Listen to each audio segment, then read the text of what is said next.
Taste the Daily.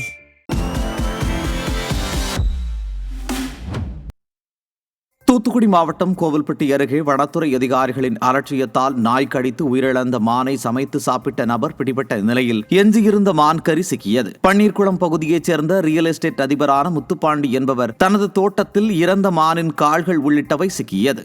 விடியா அரசில் கும்பகர்ண தூக்கத்தில் உள்ள வனத்துறையின் அலட்சியத்தால் அப்பாவி வனவிலங்குகள் உயிரிழப்பதாக குற்றம் சாட்டப்படுகிறது. கள்ளக்குறிச்சி மாவட்டம் திருக்கோவிலூரில் புதிய பேருந்து நிலையம் அமையவுள்ள இடத்தை மாற்றக் கோரி பொதுமக்கள் சார்பில் நடந்த கண்டன ஆர்ப்பாட்டத்தில் அதிமுகவினர் பங்கேற்று விடிய அரசுக்கு எதிராக முழக்கம் எழுப்பினர். திருக்கோவிலூரில் 22 கோடியில் பேருந்து நிலையம் அமையவுள்ள இடம் சாலையில் இருந்து தொலைவில் உள்ளதாலும் இரவில் பெண்கள் பயணிக்க ஏதுவாக இருக்காது என்பதாலும் இடத்தை மாற்றக் கோரி கண்டன ஆர்ப்பாட்டம் நடைபெற்றது.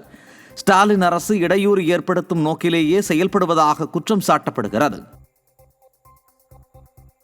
பாமக நிர்வாகி ராமலிங்கம் கொலை வழக்கு தொடர்பாக திண்டுக்கல், கொடைக்கானல் மற்றும் தென்காசியில் தேசிய புலனாய்வு முகமை அதிகாரிகள் சோதனையில் ஈடுபட்டனர். தஞ்சாவூர் மாவட்டத்தைச் சேர்ந்த ராமலிங்கம் மதமாற்றத்தை எதிர்த்ததால் படுகொலை செய்யப்பட்டார்.